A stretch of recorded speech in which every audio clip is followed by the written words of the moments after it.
আসসালামু আলাইকুম। আজকে শেয়ার করছি আমার সন্ধ্যা থেকে রাতের ব্লগ। হাজবেন্ড বাহির থেকে নাস্তা নিয়ে এসেছিল, সেটাই খেয়ে নিচ্ছি। নাস্তা খেয়ে এখন আমি চলে যাব কিচেনে রান্না করতে। আমি সবসময় রাতেই রান্না করি, কারণ হাজবেন্ডকে সকালে টিফিন দিয়ে দিতে হয়। যেহেতু আমাদের বাসা থেকে তার অফিস অনেকটাই দূরে, তাই সে লাঞ্চে আর বাসায় আসে। আর ছোট বাচ্চা নিয়ে সকালে রান্না বাড়া করাটাও পসিবল হয়ে ওঠে না।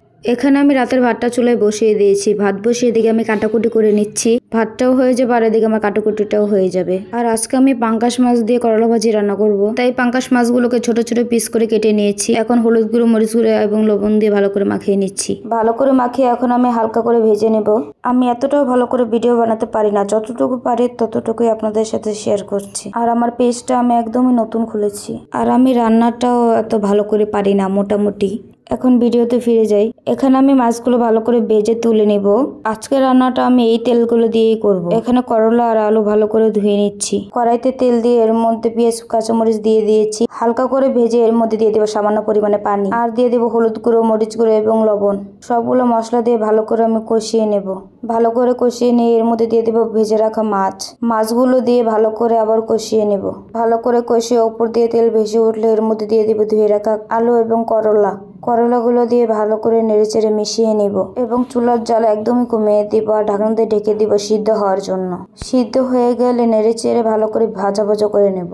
আর করলা ভাজি কম বেশি সবাই রান্না করতে পারে, আর আমি জানি আমার থেকে আপনারা আরো ভালো পারেন। আমি যতটুকু পারি এতটুকুই দেখাচ্ছি। এই তো এখানে করলা ভাজিটা হয়ে গেছে। এখন চুলায় বসিয়ে দিব পেঁপে ভাজি। তাই পেঁপেটা আমি ভালো করে কুচু কুচু করে কেটে এগুলো ধুয়ে নিচ্ছি। ভালো করে ধুয়ে একপাশে রেখে দিলাম। এখন একটা কড়াই বসিয়ে এর মধ্যে কাঁচামরিচ এবং পেঁয়াজ কুচি দিয়ে দিলাম।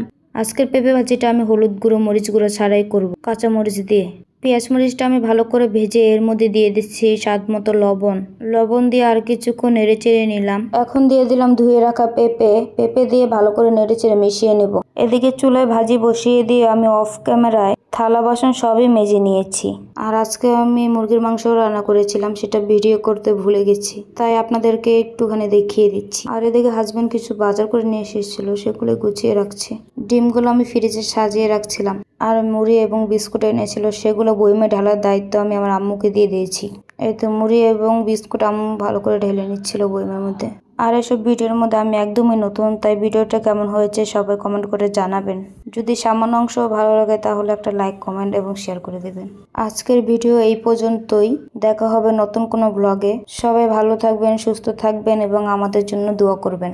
আর এদিকে আমার রান্নাঘরের ছোট্ট একটা কিউট র্যাকটা আমি সাজিয়ে নিচ্ছিলাম, সেটাই এক নজর আপনাদের দেখিয়ে দিচ্ছি। আল্লাহ হাফেজ।